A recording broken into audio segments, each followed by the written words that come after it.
Dear students, welcome to Winners Chemistry, and in Winners Chemistry coaching, today we are going to study two important compounds of transition metal. One of the compound of Mn as potassium permanganate KMnO4, and the second compound is of Cr as potassium dichromate. In today's lesson, we are going to study potassium permanganate, the important compound of Mn, and here we are going to study the preparation and properties of this potassium permanganate.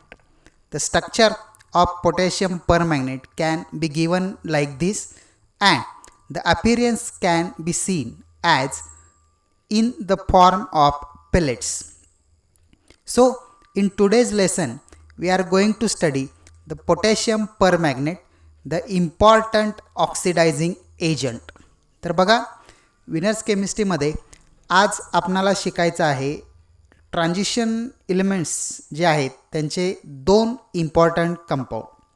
पहिला compound आहे potassium परमॅंगनेट, त्याचा formula आहे KMnO4, आणि दुसरा एक compound आपण पुढच्या लेसनमध्ये शिकणार आहे ज्याचं नाव आहे पोटॅशियम डायक्रोमेट, फॉर्म्युला आहे K2Cr2O7.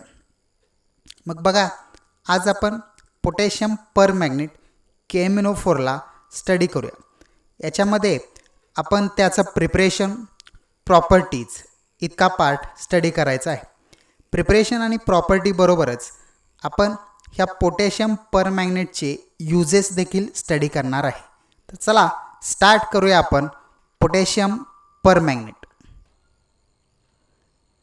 So let us start the compounds of Mn and Cr, manganese and chromium.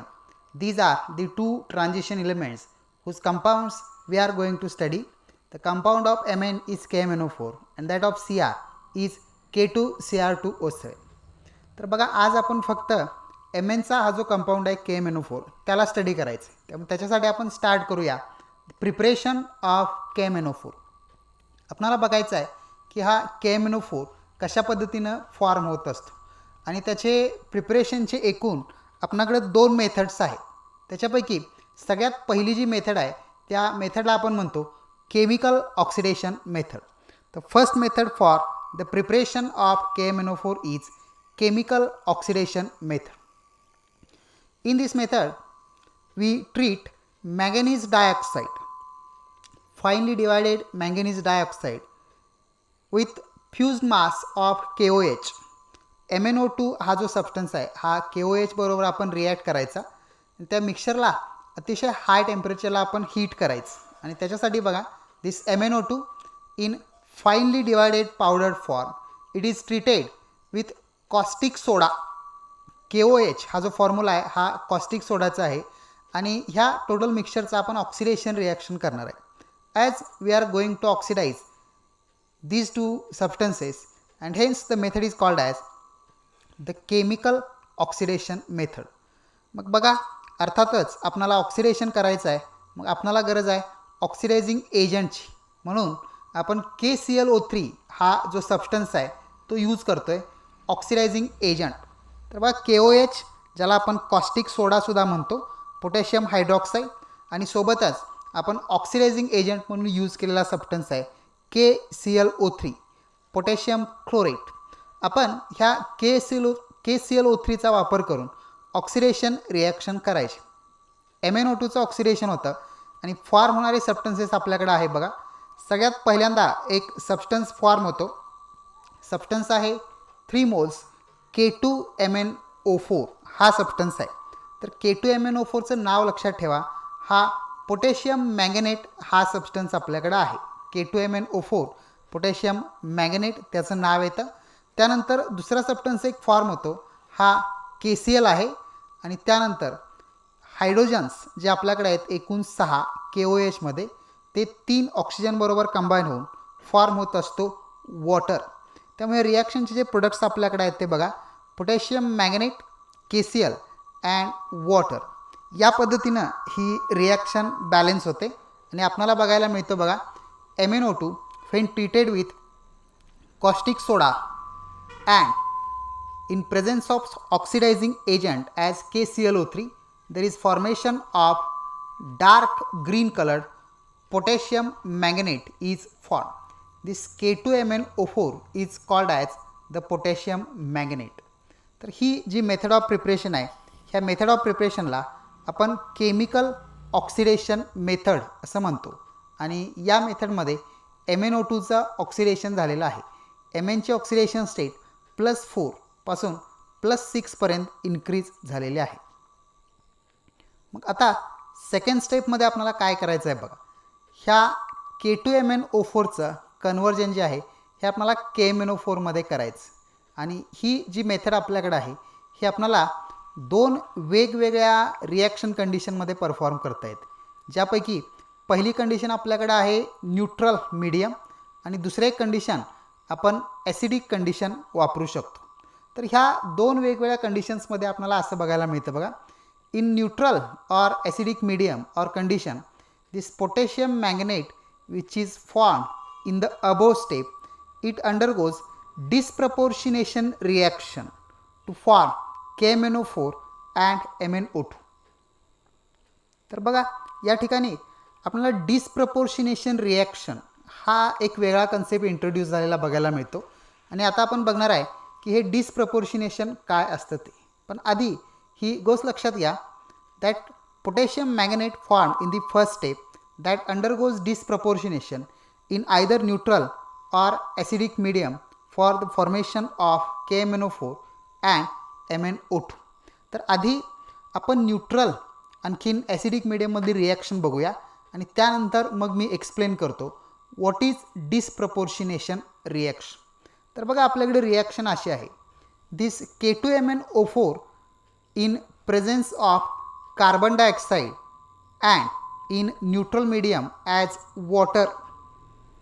बघा हा K2MnO4 आपण न्यूट्रल मीडियममध्ये ट्रीट केलेला आहे कार्बन डायऑक्साईड बरोबर. मग आता यांची रिॲक्शन झाली तर ह्या रिॲक्शनच्या मीडियमला आपण न्यूट्रल मीडियम म्हणतो. आणि त्याचं रिझन आपल्याकडे आहे वॉटर हा सबस्टन्स न्यूट्रल असल्यामुळं रिॲक्शनचं मीडियम आपल्याकडं न्यूट्रल आहे. मग फॉर्म होणारे सबस्टन्सेस काय काय आहेत तर बघा सगळ्यात पहिल्यांदा आपल्याकडे सबस्टन्स फॉर्म होणार आहे KMnO4. 2 मोल्स KMnO4 फॉर्म होता. त्यानंतर दुसरा एक सबस्टन्स फॉर्म होतो MnO2 आणि तिसरा एक सबस्टन्स जो फॉर्म झालेला आहे हा 4 मोल्स KHCO3. त्याला आपण पोटॅशियम बायकार्बोनेट असं म्हणतो. बाय प्रोडक्ट आहे आपल्याकडं जो तिसरा सबस्टन्स आपल्याला दिसतो. तर ह्या रिॲक्शनमध्ये आपल्याला असं बघायला मिळतं this K2MnO4 potassium manganate on treatment with carbon dioxide in neutral medium it gets converted into KMnO4. आणि त्यामुळे KMnO4च्या प्रिपरेशनची रिॲक्शन या ठिकाणी कंप्लीट होते. आपण ह्या रिॲक्शनबरोबरच डिस्प्रपोर्शनेशन रिॲक्शन म्हणजे काय ते सुद्धा बघूया. तर त्यासाठी आपल्याला ऑक्सिडेशन स्टेट्स डिटरमाइन करणं अत्यंत महत्त्वाचं आहे आणि ते आपल्याला आलं पाहिजे.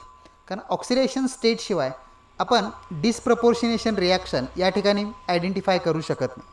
तर आपल्याला शोधायचं आहे K2MnO4 मध्ये Mnची ऑक्सिडेशन स्टेट. बघा तुम्हाला सांगता येईल का K2MnO4 मध्ये Mnची ऑक्सिडेशन स्टेट किती आहे. तर K2MnO4 मध्ये Mnची ऑक्सिडेशन स्टेट आहे +6. In this compound Mn exhibits +6 as the oxidation state. रिॲक्टंटमध्ये Mnची ऑक्सिडेशन स्टेट +6 आहे. आता आपण प्रोडक्टमध्ये ज्या दोन कंपाऊंडमध्ये आपल्याला Mn दिसतो त्या दोन्ही कंपाऊंडमध्ये Mnची ऑक्सिडेशन स्टेट आपल्याला डिटरमाइन करायची. तर त्यापैकी पहिला सबस्टन्स आहे बघा KMnO4. Can you predict the oxidation state of Mn in KMnO4? Obviously it is +7.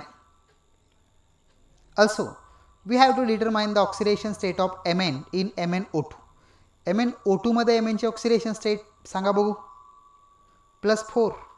आणि त्यामुळं हे दोन ऑक्सिडेशन स्टेट आपल्याला बघायला मिळतात. मग आता ह्या ऑक्सिडेशन स्टेट्सवरून आपण आयडेंटिफाय करू शकतो व्हॉट इज डिस्प्रपोर्शनेशन रिॲक्शन. किंवा इथं आपण potassium permanganate disproportionates to KMnO4 and MnO2 असं जे म्हणलेलं आहे त्याचा अर्थ काय तो देखील बघूया. तर बघा K2MnO4 मध्ये Mnची ऑक्सिडेशन स्टेट +6 आहे जी लेस स्टेबल आहे. आणि प्रोडक्टमध्ये जर आपण बघितलं तर KMnO4ची ऑक्सिडेशन स्टेट +7 जी एक्स्ट्रा स्टेबल स्टेट आहे आणि तुम्ही जर ऑक्सिडेशन स्टेट्सना रेफर केला तर तुम्हाला कळेल की Mnची +4 ही जी ऑक्सिडेशन स्टेट आहे ही एक्सेप्शनली स्टेबल ऑक्सिडेशन स्टेट आहे. त्यामुळं रिॲक्टंटमध्ये एखादा कंपाऊंड जेव्हा त्याच्या लेस स्टेबल ऑक्सिडेशन स्टेटमधून प्रोडक्टमध्ये कन्वर्ट होतो आणि प्रोडक्टमध्ये कन्वर्ट होत असताना एक कंपाऊंड फॉर्म होतो हायर ऑक्सिडेशन स्टेटचा आणि दुसरा एक कंपाऊंड फॉर्म होतो लोअर ऑक्सिडेशन स्टेटचा. तर अशा वेळी हायर किंवा लोअर स्टेबल ऑक्सिडेशन स्टेटमध्ये कन्वर्जन झालं तर त्या रिॲक्शनला आपण डिस्प्रपोर्शनेशन रिॲक्शन असं म्हणतो. डिस्प्रपोर्शनेशन रिॲक्शन आणखीन एक प्रकारे सुद्धा आपल्याला सांगता येते, ज्याच्यामध्ये तुम्ही बघू शकता Mn +6 to +7 जेव्हा कन्वर्ट झाला तेव्हा आपण इन्क्रीज इन ऑक्सिडेशन स्टेट म्हणतो. And increase in oxidation state is nothing but oxidation.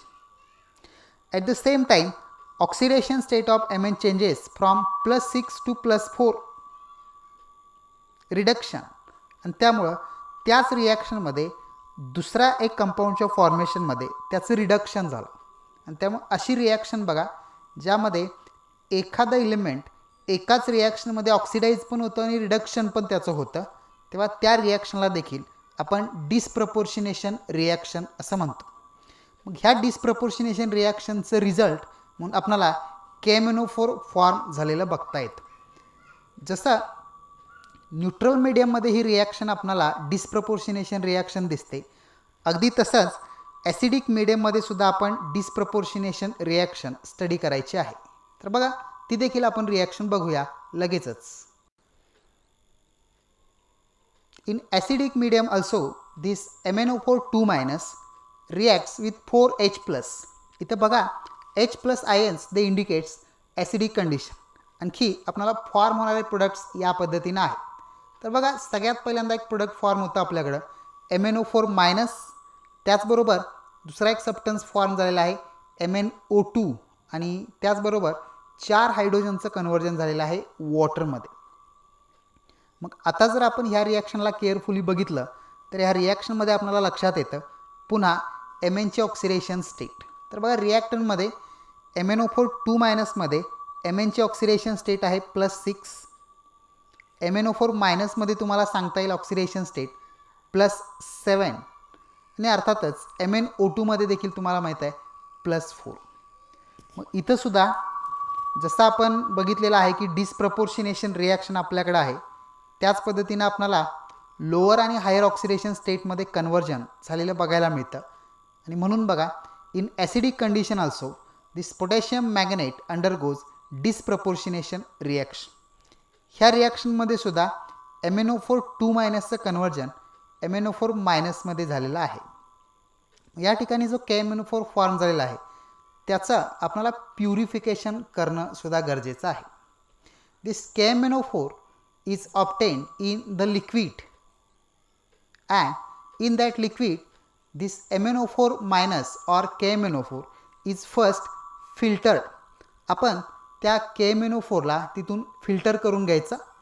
Filter केल्यानंतर आपण त्याचं इव्हॅपरेशन करणार आहे, ज्याच्यामध्ये लिक्विड जे आहे लिक्विड सॉल्वंट हा कम्प्लिटली इव्हॅपरेट होऊन जाईल. जोपर्यंत त्याचं क्रिस्टलायझेशन होत नाही तोपर्यंत त्या लिक्विडला आपण इव्हॅपरेट करायचं आणि फिल्टर आणि इव्हॅपरेशन झाल्यानंतर आपल्याला पोटॅशियम परमॅंगनेटचे क्रिस्टल जे आहेत ते क्रिस्टल इझिली अचीव होते आणि त्यामुळं ब्लॅक पर्पल कलरचे क्रिस्टल जे आहे ते क्रिस्टल्स आपल्याला या ठिकाणी ॲपियर होताना दिसतात. तर बघा ही पहिली मेथड आहे. जे ब्लॅक पर्पल कलर जे आहे ते तुम्हाला सुरुवातीला जेव्हा आपण ह्या लेसनचं स्टार्ट केलं तेव्हा तुम्हाला ते पॅलेट्सच्या फॉर्ममध्ये तो कंपाऊंड शो केलेला आहे. तर त्या कलरचे क्रिस्टल जे असतात ते आपल्याला ऑलमोस्ट ब्लॅक इन ॲपिअरन्स क्रिस्टल जे आहे ते ऑब्झर्व होत असतात. मग ही आपल्याकडे पहिली मेथड ऑफ प्रिपरेशन झाली. मग याच्यानंतर लगेचच बघा आपण दुसरी मेथड ऑफ प्रिपरेशनसुद्धा बघू. मग सेकंड मेथड ऑफ प्रिपरेशन आपल्याकडे आहे बाय इलेक्ट्रोलायटिक ऑक्सिडेशन मेथड. ह्या मेथड ऑफ प्रिपरेशनमध्ये बघा आपण करंट पास करतो सोल्युशनमधून आणि त्याच्यामधून त्या कंपाऊंडचं फॉर्मेशन करत असतो. Electrolytic oxidation method is the most preferred method. लक्षात घ्या, ही KMnO4च्या प्रिपरेशनसाठी जास्तीत जास्त प्रमाणात वापरली जाणारी मेथड आपल्याकडे आहे. आणि या मेथडमध्ये आपण काय करतोय तर बघा, KMnO4चा अल्कलाईन सोल्युशन आपण घ्यायचं, K2MnO4 पोटॅशियम मॅंगनेट जो आपल्याकडे आहे त्याचा आपण अल्कलाईन सोल्युशन घ्यायचं आणि त्या अल्कलाईन सोल्युशनचं आपण इलेक्ट्रोलायसिस प्रोसेस करायची. The alkaline solution of manganate ion म्हणजे बघा MnO4 त्याचा आपण इलेक्ट्रोलायसिस करणार आहे. आता इलेक्ट्रोलायसिस म्हणजे काय तर बघा, त्यासाठी तुम्हाला इलेक्ट्रोकेमिस्ट्री नावाचा एक सेपरेट टॉपिक आहे, पण जसं की आपला तो टॉपिक अजून झाला नाही म्हणून मी तुम्हाला थोडंसं त्याचं इन्फॉर्मेशन देतो. KMnO4चं सोल्युशन घ्यायचं, त्याच्यामध्ये 2 इलेक्ट्रोड्स डीप करायचे, ग्राफाईट इलेक्ट्रोड्स ज्या पद्धतीने असतात त्या पद्धतीनं, आणि त्यातून करंट पास करायचं. मग करंट पास केल्यानंतर काय होतं बघा, जे आयन्स आहेत ते आयन्स त्याच्या अपोजिटली चार्ज इलेक्ट्रोडकडे मायग्रेट होतात. म्हणजे positively charge ions negatively charge electrode कॅथोडकडे जातात. निगेटिव्हली चार्ज आयन्स जे आहेत ॲनायन्स हे ॲनोडकडे मायग्रेट होतात. आणि त्यानंतर ॲनोडला जे एक रिॲक्शन होत असते त्याला आपण ऑक्सिडेशन रिॲक्शन म्हणतो. ह्या ऑक्सिडेशन रिॲक्शनमध्ये काय होतं तर जो ऑक्सिजन ॲनोडला इव्हॉल्व झालेला आहे तो K2MnO4चा कन्व्हर्जन KMnO4मध्ये करतो. मग ते रिॲक्शन आपल्याला शो करता येईल बघा. रिॲक्शनमध्ये तुम्हाला दिसेल K2MnO4 and it is treated with water. ते जे सोल्युशन आहे त्या सोल्युशनमध्ये ॲक्वियस सोल्युशनमध्ये आपण त्याचं प्रिपरेशन करतो. आणि जो स्क्वेअर ब्रॅकेटमध्ये O तुम्हाला दिसतो हा ॲनोडला होणाऱ्या ऑक्सिडेशन रिॲक्शनमध्ये तो यूज झालेला आहे. तर बघा, इलेक्ट्रोलायटिक ऑक्सिडेशन रिॲक्शनमध्ये this K2MnO4 reacts with water with 1 nascent oxygen for the formation of, काय फॉर्म होतं बघा, फॉर्म होणारा सबस्टन्स आपल्याकडे आहे 2 moles KMnO4 and 2 moles KOH. या पद्धतीनं हे प्रिपरेशन आपल्याला बघायला मिळतं. मग इथं सुद्धा KMnO4 जो आहे हा त्या KMnO4च्या सोल्युशनचं आपण फिल्ट्रेशन करायचं आणि त्यानंतर आपणाला त्याचं इव्हॅपोरेशन करता येतं. तर बघा, रिॲक्शनमध्ये this potassium manganate on electrolytic oxidation reaction undergoes oxidation for the formation of potassium permanganate. This potassium permanganate, it is filtered and it is then evaporated till the crystallization. तर बघा, पुन्हा फिल्टर करायचं आणि इव्हॅपोरेशन करायचं त्याचं क्रिस्टलायझेशनपर्यंत. आपल्याला deep purple कलरचं crystal जे आहेत हे क्रिस्टल ऑप्टेन होतात. KMnO4चं क्रिस्टलचा कलर हा डीप पर्पल कलर आहे आणि त्या कलरचे क्रिस्टल्स आपल्याला ऑब्झर्व होत असतात. तर बघा, या ठिकाणी 2 मेथड्स ऑफ प्रिपरेशन आपण कंप्लीट करतोय. दोन्ही मेथड्स ऑफ प्रिपरेशन आपल्याकडे इम्पॉर्टंट आहेत. First method which we have studied was chemical oxidation and the second method is electrolytic oxidation method. आता याच्यानंतर बघा, आपण KMnO4चे केमिकल प्रॉपर्टीज आपणाला सुरू करायचे आहे. त्यामुळे स्टार्ट करूया chemical properties of KMnO4. So let us start the chemical properties of KMnO4. आपल्याला KMnO4चे केमिकल प्रॉपर्टीज बघायचे आहे. As we know that in KMnO4 Mn exhibit +7 as the oxidation state. आपल्याला बघा, Mnची हायेस्ट ऑक्सिडेशन स्टेट ह्या KMnO4मध्ये बघायला मिळते. जसं की आधी ऑक्सिडेशन स्टेट शिकताना सुद्धा तुम्हाला सांगितलेलं आहे KMnO4 is the strong oxidising agent because of the highest oxidation state of Mn. हे बघा, आधी आपण शिकलेलो आहे की जेव्हा एखादा इलिमेंट त्याच्या हायेस्ट ऑक्सिडेशन स्टेटमध्ये एखाद्या कंपाऊंडमध्ये असतो तेव्हा तो स्ट्रॉंग ऑक्सिडायझिंग एजंट म्हणून ॲक्ट होत असतो. आणि म्हणून KMnO4 देखील अतिशय स्ट्रॉंग ऑक्सिडायझिंग एजंट आहे. मग आपल्याला त्याची ऑक्सिडायझिंग प्रॉपर्टीज बघायची. अर्थात हा कंपाऊंड दुसऱ्या कंपाऊंडचं इझिली ऑक्सिडेशन रिॲक्शन करत असतो आणि त्याचे जे रिॲक्शन्स आहेत हे रिॲक्शनसुद्धा आपण बघा 2 वेगवेगळ्या मीडियम्समध्ये शिकणार आहे. त्याच्यापैकी सगळ्यात पहिलं जे मीडियम आपल्याकडे आहे ते ॲसिडिक मीडियम आहे. So let us study the reaction of KMnO4 or the oxidising properties of KMnO4 in acidic medium. तर बघा ॲसिडिक मीडियममध्ये हा सबस्टन्स कशा पद्धतीनं ऑक्सिडायझिंग एजंट म्हणून ॲक्ट होतो त्याची काही रिॲक्शनसुद्धा आपण बघणार आहे. मग त्याच्यासाठी बघा जस्ट रिॲक्शन आणि त्या रिॲक्शनमध्ये होणारा ऑक्सिडेशन आपल्याला बघायचं आहे. मग एखाद्या सबस्टन्सचं ऑक्सिडेशन झालं आहे किंवा नाही हे जर तुम्हाला समजायचं असेल तर ही गोष्ट लक्षात घ्या तुम्हाला ऑक्सिडेशन स्टेट्स डिटरमाइन करणं अत्यंत महत्त्वाचं आहे. मग त्याच्यासाठी बघा पहिली रिॲक्शन आपण स्टार्ट करतो आहे oxidation of iodide ion to iodine. तर आयोडाईड आयन म्हणजे आय मायनसचं आपण ह्या रिॲक्शनमध्ये ऑक्सिडेशन रिॲक्शन बघणार आहे. तर तुम्हाला फर्स्ट नंबर एक्झाम्पल बघायला मिळेल बघा स्क्रीनवरती, ज्याच्यामध्ये तुम्हाला बघता येईल 2 moles of MnO4 minus reacts with 10 moles of I minus in acidic medium with 16H+ ions. 16H+ आयनच्या प्रेझेन्समध्ये ही रिॲक्शन होते. तर जो I- सबस्टन्स आपल्याकडे आहे हा लक्षात घ्या आयोडाईड आयन, आणि याचं आपण ऑक्सिडेशन रिॲक्शन जर बघायला गेली तर आपल्याला याच्यामध्ये प्रोडक्ट्स फॉर्म झालेले बघायला मिळतात. काय प्रोडक्ट्स आहेत बघा रिॲक्शनचे. The reaction results in the formation of Mn+2 plus 8H2O plus I2. बघा ही रिॲक्शन होताना जेवढे हायड्रोजनचे ॲटम्स तुम्हाला दिसतात लेफ्ट हँड साईडला, इनफॅक्ट इथं आयन्स आहेत, तर त्या सगळ्या हायड्रोजनचं कन्व्हर्जन वॉटरमध्ये होतं. मग वॉटर किती फॉर्म होतात तर जेवढे हायड्रोजन लेफ्ट हँड साईडला आहेत त्याच्या हाफ नंबर ऑफ वॉटरमध्ये त्याचं कन्व्हर्जन होतं. त्यामुळं 16H they converted into 8H2O. Iodine जे आहेत आपल्याकडं हे सगळे आयोडीन कन्वर्ट होतात I2मध्ये, आणि हे जर आयोडीन आपण बघायला गेलं तर त्याचा नंबर आपल्याकडे आहे 5 moles I2. त्यामुळे त्याचं कन्वर्जन 5 moles I2मध्ये होतं. आणि Mn जो आहे तो MnO4 मायनस त्याच्यामध्ये जर आपण बघितलं तर MnO4 मायनसचं कन्वर्जन Mn+2 मध्ये होतं. आणि त्यामुळं MnO4 minus is converted into Mn+2. जे ऑक्सिजन आपल्याकडे आहेत MnO4 मायनसमध्ये 8 आणि 16 हायड्रोजन यांचं फॉर्म झालं वॉटर, आणि आयोडीनचे जे 10 आयन्स आपल्याकडे आहेत ते आयन्स कन्वर्जन झालेले आहेत I2मध्ये. तर ही रिॲक्शन जी आहे ही रिॲक्शन या पद्धतीनं बॅलन्स होते. आणि मग आपल्याला बघायचं आहे की आयोडीनचं ऑक्सिडेशन कशा पद्धतीनं झालेलं आहे. तर त्यासाठी आपण आयोडीनचे ऑक्सिडेशन स्टेट्स डिटरमाइन करूया. रिॲक्टनमध्ये बघा आयोडाईड मायनस आयनची ऑक्सिडेशन स्टेट आपल्याकडे आहे -1, आणि प्रोडक्टमध्ये जर तुम्ही बघितला तर ते ऑक्सिडेशन स्टेट आहे 0. मॉलिक्युलर स्टेटमध्ये 0 ऑक्सिडेशन स्टेट. आणि मग तुम्हाला लक्षात येईल the oxidation state of iodine increases from -1 to 0, which indicates iodide minus ion is oxidized to iodine. Iodide आयनचं I2मध्ये ऑक्सिडेशन झालेलं आहे. तर बघा या ठिकाणी 10 I- ions they are converted into 5 moles of I2 and this is an oxidation reaction. मग आता ही पहिली रिॲक्शन झाली आपल्याकडे फर्स्ट एक्झाम्पल. याच्यानंतर आपण सेकंड एक्झाम्पल बघूया.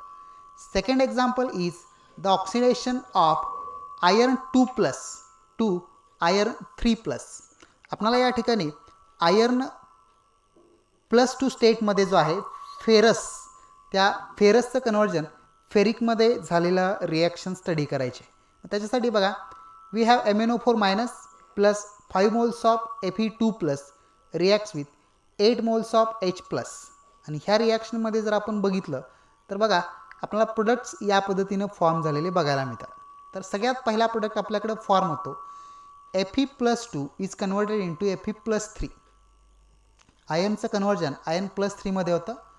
त्यामुळं लेफ्ट हँड साईडला जे आपल्याकडे 5 moles ऑफ Fe2+ आहे ते एक्झॅक्टली 5 moles Fe3+मध्ये कन्वर्ट होतात.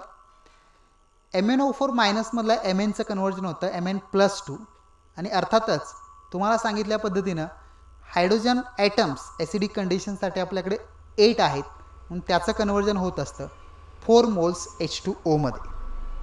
मग आता ह्या रिॲक्शनमध्ये आपण बघितलं तर बघा आयनचं ऑक्सिडेशन स्टेट जी आहे ती चेंज झालेली आहे +2 पासून +3. That is ferrous ion is converted into ferric ion, and this particular conversion is caused by MnO4 minus, हा MnO4 मायनस ॲसिडिक कंडिशनमध्ये आयर्न +2चं कन्वर्जन आयर्न +3मध्ये करतो, म्हणून ही रिॲक्शन ऑक्सिडेशन रिॲक्शन आहे.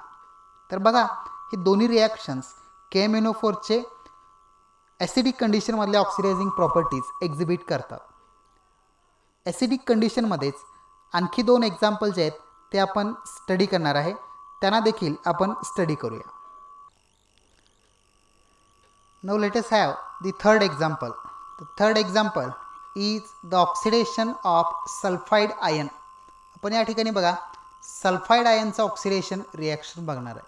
तर त्याच्यासाठी जे एक्झाम्पल आपण घेतोय the example is hydrogen sulphide.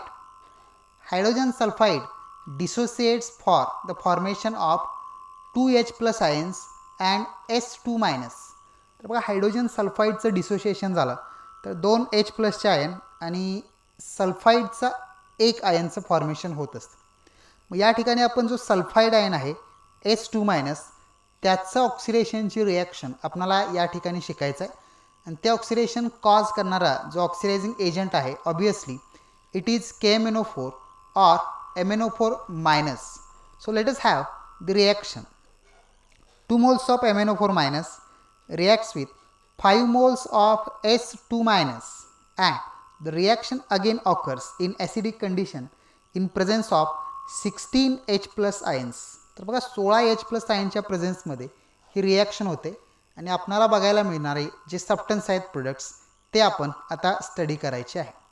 तर बघा MnO4 जेव्हा ऑक्सिडायझिंग एजंट म्हणून ॲक्ट होतो तेव्हा त्याचं कन्वर्जन Mn+2मध्ये होतं आणि त्यामुळं काय फॉर्म होतो बघा there is formation of Mn+2. त्याच्यासोबतच फॉर्म होतो 5 मोल्स सल्फर.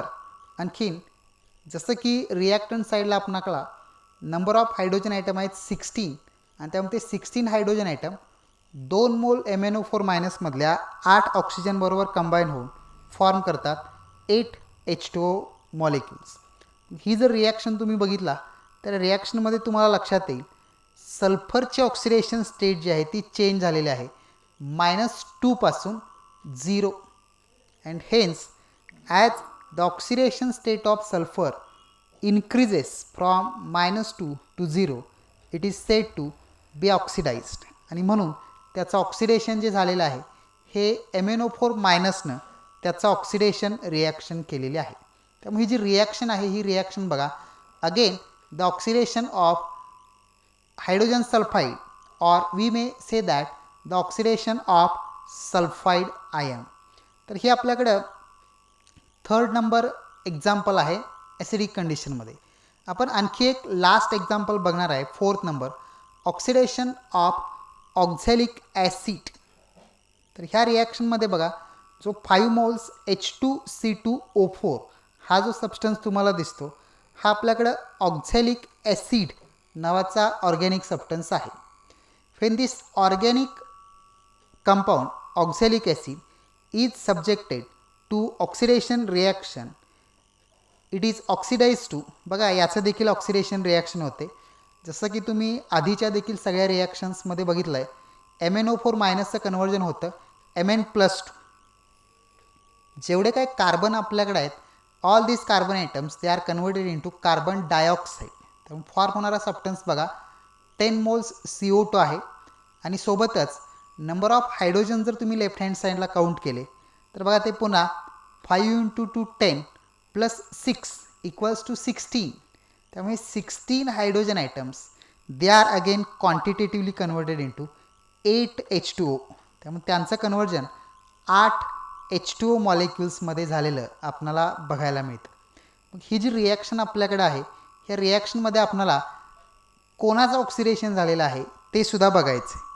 अर्थात बघा ऑक्सिडेशन स्टेट जर आपण डिटरमाइन केले तर तुम्हाला सांगता येईल का H2C2O4 मध्ये कार्बनचे ऑक्सिडेशन स्टेट किती आहे बघा गेस करा. तर कार्बनचे ऑक्सिडेशन स्टेट आहे +3 आणि प्रोडक्टमध्ये तुम्ही बघितला तर कार्बन डायऑक्साईड आपल्याकडे आहे. कार्बन डायऑक्साईडची ऑक्सिडेशन स्टेट आपल्याकडे येते +4 and here we can easily observe that the oxidation state of carbon increases from +3 to +4 and hence carbon is oxidized by MnO4 minus. So these are the 4 different reactions that indicates the oxidation reaction caused by this KMnO4. हे KMnO4 मुळे होणारे oxidation reactions आपल्याकडे आहेत. मग याच्यानंतर आपण neutral किंवा weekly alkaline मीडियममधले oxidising properties आपल्याला शिकायचे आहे. तर स्टार्ट करूया आपण. Oxidising properties in neutral or weakly alkaline medium. म्हणजे बघा या ठिकाणी आपण जे रिॲक्शन्स बघणार आहे त्याच्यामध्ये KMnO4 आपण वॉटरमध्ये किंवा वीकली बेसिक कंडिशनमध्ये त्याला यूज करायचं आहे. 3 रिॲक्शन्स आपण याच्यासाठी स्टडी करणार आहे, ज्याच्यापैकी सगळ्यात पहिली जी रिॲक्शन आहे ती बघा oxidation of iodide ion to iodate ion. मग आयोडाइड आयन आपल्याकडे आहे I-, त्याचं कन्वर्जन आपल्याला करायचं आहे IO3- मध्ये. त्या रिॲक्शनसाठी बघा आपल्याला ट्रीट करायचं आहे. We are going to treat MnO4- with I- and as we are studying these reactions in neutral medium we are going to use H2O. तर वॉटर हा आपण न्यूट्रल मीडियम म्हणून या ठिकाणी यूज करत असतो. मग त्याच्यासाठी बघा फॉर्मेशन आपल्याकडे आहे, जे कंपाऊंड फॉर्म होतात ते या पद्धतीने आहे. सगळ्यात पहिला एक प्रोडक्ट फॉर्म होतो, Mnचा ऑक्सिजन बरोबर कॉम्बिनेशन होऊन MnO2चं फॉर्मेशन होतं. पुन्हा रिॲक्शन आपल्याकडे ही वीकली अल्कलाइन मीडियममध्ये असल्यामुळं 2 मोल्स OH- फॉर्म होत असतात. लक्षात घ्या इथं हायड्रोजनची संख्या 2 आहे आणि त्यामुळं 2 हायड्रोजन 2 ऑक्सिजन बरोबर कंबाईन होऊन 2 हायड्रॉक्सिल आयन म्हणजे 2 OH- फॉर्मेशन करतं. आणि जो तिसरा कंपाऊंड फॉर्म झालेला आहे तो आपल्याकडे आहे IO3-, ज्याला आपण आयोडेट आयन असं म्हणतो. आणि त्यामुळे आयोडाइड आयन जो आपल्याकडे लेफ्ट हँड साईडला आहे I-, that iodide ion is converted into iodate ion. ह्या रिॲक्शनला आपण ऑक्सिडेशन रिॲक्शन का म्हणतो तर बघा पुन्हा ऑक्सिडेशन स्टेट्स आपल्याला डिटरमाइन करता येईल. In reactant side the oxidation state of I- is -1 and in product that of iodine is +5. तुम्ही इझिली ऑब्झर्व करू शकता आयोडीनची ऑक्सिडेशन स्टेट -1 to +5 इन्क्रीज झाली आणि म्हणून ही रिॲक्शन आपल्याकडं oxidation reaction in neutral medium म्हणून आपण बघतो. This is the first example of oxidising property of KMnO4 in neutral or weakly alkaline medium. आपल्याकडे दुसरं एक्झाम्पल आहे ज्याच्यामध्ये आपण काय करतो बघा oxidation of thiosulphate ion to sulphate ion. आपण थायोसल्फेट आयनचं कन्वर्जन सल्फेट आयनमध्ये करतो. अर्थातच इथं MnO4- ची रिॲक्शन आपण थायोसल्फेट आयन बरोबर करायचं. थायोसल्फेट आयन म्हणजे बघा H2O3- हा जो आयन आपल्याकडे आहे हा थायोसल्फेट आयन आहे. आणि अर्थातच neutral medium is due to the presence of water in the reaction mixture. मग फॉर्मेशन होणारे सबस्टन्सेस काय काय आहेत बघा. जसं की तुम्हाला माहीत आहे Mnचं कन्वर्जन वीकली अल्कलाइन मीडियममध्ये होत असतं MnO2. मग आपल्याकडे लेफ्ट हँड साईडला Mnचे नंबर ऑफ ॲटम्स 8 असल्यामुळं प्रोडक्टमध्ये आपल्याला बघायला मिळतात 8 मोल्स MnO2. जो सल्फरचा नंबर 6 आहे that sulphur is converted into 6 moles of SO4 and there is formation of 2 moles of hydroxyl ion. तर बघा वरती जसं 2 moles OH- आयन्स फॉर्म झाले तसं इथं देखील 2 moles OH- आयन्सचं फॉर्मेशन झालेलं आहे. त्यामुळं तुम्हाला इथं बघायला मिळतं सल्फरचं ऑक्सिडेशन, ज्याच्यासाठी तुम्ही ऑक्सिडेशन स्टेट्स डिटरमाइन करू शकता. रिॲक्टंट साईडला थायोसल्फेट आयन्समध्ये सल्फर ऑक्सिडेशन स्टेट आहे +2. सल्फेट आयनमध्ये तुम्हाला ऑक्सिडेशन स्टेट सांगता येईल का किती? +6. And hence the oxidation state of sulphur changes from +2 to +6 and hence in this reaction sulphur is said to be oxidise. सल्फरचं या ठिकाणी ऑक्सिडेशन रिॲक्शन झालेले आहे. मग याचबरोबर तिसरं एक एक्झाम्पल आहे ते देखील आपण स्टार्ट करूया. Oxidation of manganous salt to MnO2. तर मॅग्नस साल्ट जो आपल्याकडे आहे त्याचं आपण ऑक्सिडेशन रिॲक्शन करायचं. पण तुम्हाला मॅग्नस साल्ट म्हणजे काय ते सुद्धा लक्षात येईल बघा. मॅंगनीजसाठी OUS एंडिंग आहे, त्यामुळं ही त्याची लोअर ऑक्सिडेशन स्टेट येते आपल्याकडं +2. त्यामुळं Mn+2 state is called as the manganous salt. मग आपल्याकडे रिॲक्शन आहे बघा. MnO4 minus oxidising agent reacts with manganous salt. ह्या रिॲक्शनमध्ये जो 3 मोल्स Mn2+ तुम्हाला दिसतो हा मॅंगनस सॉल्ट आहे, जो त्याची लोअर ऑक्सिडेशन स्टेट इंडिकेट करतो. आणि न्यूट्रल मीडियममध्ये बघा 2 मोल्स H2O बरोबर जर त्याची रिॲक्शन झाली तर फॉर्म होणारे सबस्टन्सेस आपल्याकडे आहेत. MnO2 फॉर्म होतो. रिॲक्टंट साईडला जर तुम्ही बघितला तर बघा Mnचे नंबर ऑफ ॲटम्स आपल्याकडं 5 आहेत. All the 5 atoms of Mn they are converted into 5 moles of MnO2 and 4 moles of H+ ions are form as the by product of the reaction. तुम्हाला हे रिॲक्शनमध्ये चार्जेस देखील बॅलेन्स झालेले आहेत ते observe होतील. आणि मग तुम्हाला लक्षात येईल बघा की ही जी रिॲक्शन आपल्याकडे आहे ही इंडिकेट करते ऑक्सिडेशन रिॲक्शन, ज्याच्यामध्ये Mnची ऑक्सिडेशन स्टेट +2 पासून चेंज झालेला आहे +4 and hence Mn is said to be oxidised in this reaction. मग या ठिकाणी आपल्याकडं सगळे ऑक्सिडायझिंग प्रॉपर्टीज जे आहेत हे कंप्लीट होतात. आपण KMnO4चा लास्ट पार्ट स्टडी करणार आहे, ज्याचा उल्लेख आपण करतो युजेस ऑफ KMnO4 या पद्धतीने. त्यामुळे स्टार्ट करूया आपण लास्टचा पार्ट, युजेस ऑफ KMnO4.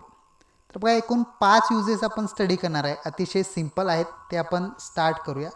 सगळ्यात पहिला यूज आहे बघा, KMnO4 is used as disinfectant as well as and antiseptic. तर बघा disinfectant and antiseptics they are use to kill the germs. आपण निर्जंतुकीकरणासाठी वापरतो. मग disinfectant is always applicable to non living thing and antiseptic is applicable to the living tissue. म्हणजे बघा निर्जीव गोष्टीचं निर्जंतुकीकरण करण्यासाठी आपण डिसइन्फेक्टंट वापरतो, तसं सजीव गोष्टीचं जे निर्जंतुकीकरण आहे, जखम किंवा एखाद्या गोष्टीमध्ये जर आपणाला ड्रेसिंग वगैरे जखमेला करायचं असेल तर त्या ठिकाणी जे सबस्टन्स आपण वापरतो त्यांना आपण अँटीसेप्टिक्स असं म्हणतो. दुसरा यूज आपल्याकडे आहे बघा, जसं आपण आता बघितलं न्यूट्रल मीडियममध्ये आणि ॲसिडिक मीडियममध्ये KMnO4 आपल्याकडं स्ट्रॉंग ऑक्सिडायझिंग एजंट म्हणून ॲक्ट होतो. त्यामुळे सेकंड यूज आपल्याकडे आहे, it is used as an oxidising agent in the industries as well as the laboratory. त्यामुळे हा ऑक्सिडायझिंग एजंट म्हणून बऱ्याचशा रिॲक्शनमध्ये आपण त्याला वापरतो.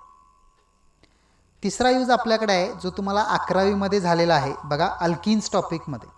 अल्किन्स टॉपिकमध्ये आपण असं बघितलं की एखाद्या कंपाऊंडमध्ये जो डबल बॉन्ड आहे हा आयडेंटिफाय करण्यासाठी आपण ह्या अल्कलाईन KMnO4चा बेअर्स रिएजंट म्हणून यूज करतो. आणि त्यामुळं थर्ड नंबर यूज आहे बघा, it is used as the Baeyer's reagent for detection of unsaturation. Unsaturation म्हणजे double bond. Double bond identify करण्यासाठी आपण याचा वापर करत असतो. मग हा ऑब्जेक्टिव्ह क्वेश्चन तुम्हाला विचारतात, व्हॉट इज बेअर्स रिएजंट? तर लक्षात घ्या, alkaline KMnO4 is called as the Baeyer's reagent and it is use to identify the double bond present in the compound. 4 नंबरचा यूज आपल्याकडे आहे बघा, आपण जे टायट्रेशन्स करतो त्या टायट्रेशनमध्ये हा KMnO4 एखाद्या सबस्टन्सचं ऑक्सिडेशन रिॲक्शन करतो आणि त्यामुळं हा जर दुसऱ्याचं ऑक्सिडेशन करत असेल तर हा स्वतः रेड्युसिंग एजंट म्हणून ॲक्ट होतो. आणि म्हणून बऱ्याचशा टायट्रेशन्समध्ये titrations they are also called as the volumetric analysis. तर ह्या व्हॉल्युमेट्रिक ॲनालिसिसमध्ये आपण याचा वापर रेड्युसिंग एजंट म्हणून करतो. तर 4th नंबर यूज आहे बघा, it is used as a reducing agent in volumetric analysis. आणि लास्ट एक यूज आहे त्याचा, तो आपण या पद्धतीनं बघतो. तर बा आपल्याकडे जे हॅलाइड्स आहेत, हॅलोजनचं डिटेक्शन जर आपल्याला करायचं असेल की एखाद्या कंपाऊंडमध्ये कुठला हॅलोजन प्रेझेंट आहे, तर त्याच्यासाठी सुद्धा बघा ह्या KMnO4चं यूज केला जातो, ज्याला आपण detection of halides in qualitative analysis या पद्धतीनं बघतो. म्हणजे जे फ्लोरीन, क्लोरीन, ब्रोमीन किंवा आयोडीन हे जे आपल्याकडे एलिमेंट्स आहेत, हे एलिमेंटचं डिटेक्शनसाठी आपणाला याचा वापर करता येतो. तर बघा या ठिकाणी आपल्याकडे हा पहिला कंपाऊंड कंप्लीट होतो, ज्याचं नाव आपल्याकडं आहे KMnO4. आपण यानंतरच्या पुढच्या लेसनमध्ये पुढचा कंपाऊंड स्टार्ट करायचा आहे, ज्याचं नाव आहे K2Cr2O7. होप तुम्हाला समजला असेल हा KMnO4. चांगल्या पद्धतीने याला अंडरस्टँड करून घ्या. आपण या ठिकाणी आपलं आजचा लेसन कंप्लीट करतो आहे. थँक्यू. नेक्स्ट टाईम आपण स्टार्ट करूया दुसरा कंपाऊंड, पोटॅशियम डायक्रोमेट.